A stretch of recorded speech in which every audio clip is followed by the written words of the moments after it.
So hopefully you've got it.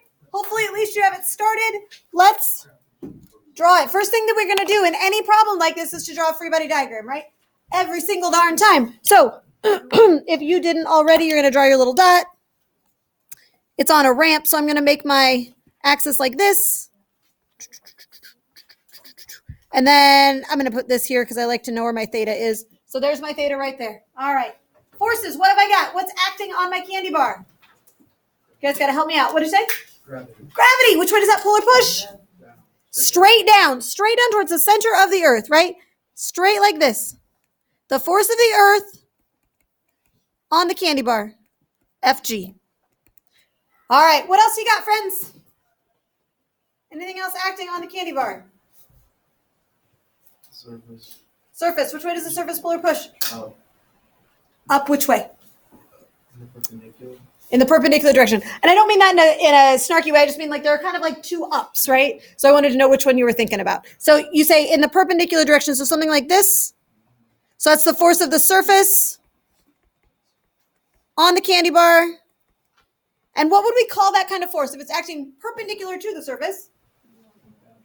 That is your normal force. It is, yeah. All right. Any other forces acting on the candy bar? What'd you say, Andre? You got one? Yeah.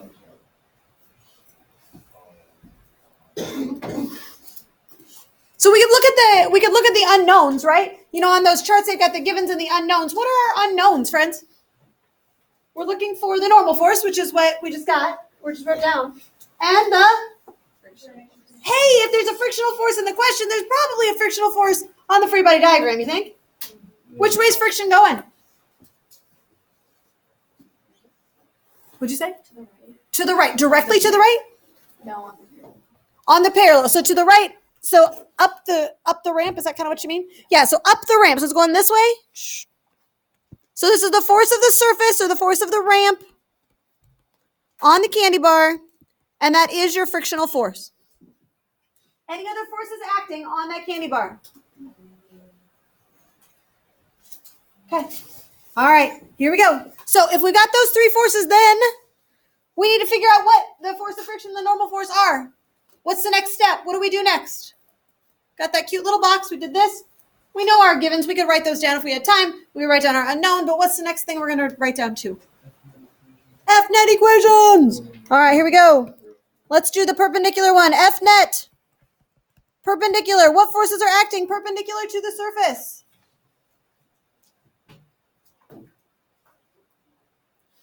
Guys, you have to do this. My timer is going to go off in 2 minutes and 30 seconds, and I'm going to hand you your quizzes. So if you would like help with this, you need to participate with me. What's acting perpendicular to the surface? Go. The force of gravity. Force of gravity perpendicular. I haven't drawn it yet, but I need to do that, don't I? Yeah. Okay, so let's take a zoomed in look here, friends, because I want to make sure that you understand this. It gets confusing. You've got the earth pulling straight down. The perpendicular force, you're going to draw that one first. Every time. People have been asking me this lately, and I want to make sure it makes sense. That gravitational force is going to break into one part that goes perpendicular, FG, perpendicular, and the other part that goes FG, parallel. Every time the original FG needs to be the hypotenuse of the triangle. Every single time. So when you draw the perpendicular one first, the parallel one second, to go from the beginning of the earth force to the end, okay? The gravitational force needs to be the hypotenuse. I just want to make that very clear because I know that there were some questions that folks were asking me in the last couple days, and I just want to make sure you see it, okay? So perpendicular, I've got FG perpendicular. Is that one positive or negative? FG perpendicular?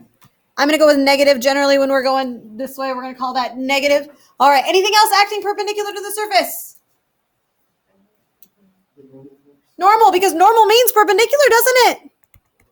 Indeed. Add those two up. What do they add to? MA? And what is A?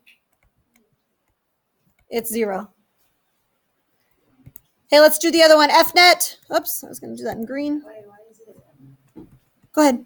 Why is 0? because it's not accelerating. So the candy bar is just barely when it moves, so there's no acceleration, but there's never going to be acceleration this way. It's not going to fly off the ramp and it's not going into the ramp, right?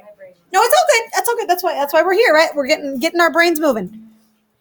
All right, acting parallel. ICFF and ICFG parallel. Which one of those is going to be positive?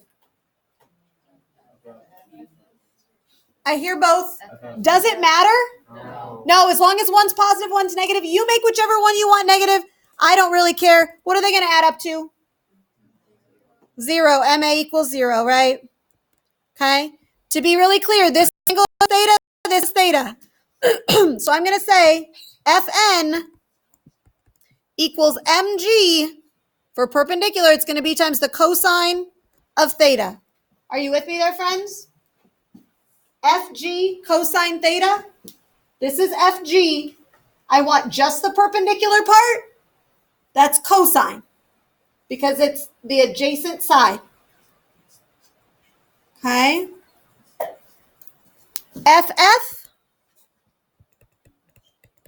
equals MG sine theta because it's this little piece.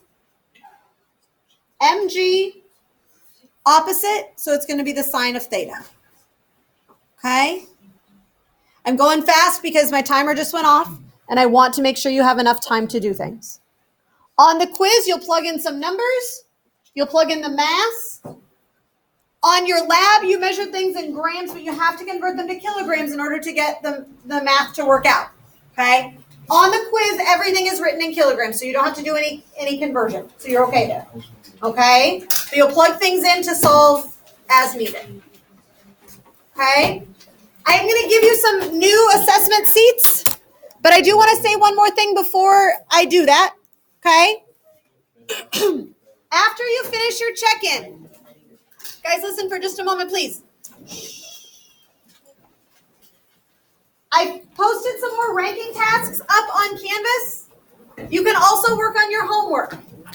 All of this is to motivate you because tomorrow is a review day before the test on Friday. Tomorrow you are running the shift. If you come with your homework done and questions to discuss, you will have a much more productive day and a much more productive Friday. A much more successful Friday, I would say. Okay? So between now and this time Friday, you need to commit to getting that homework done if it's not, to working on all of the practice that you have available so that you're ready to go. Okay? There's a bunch of stuff up on Canvas. If there's more that you need, you can let me know or ask me tomorrow. Okay? Make sure that you're staying focused and staying motivated to do that. All right. I'm going to hop over here real quick.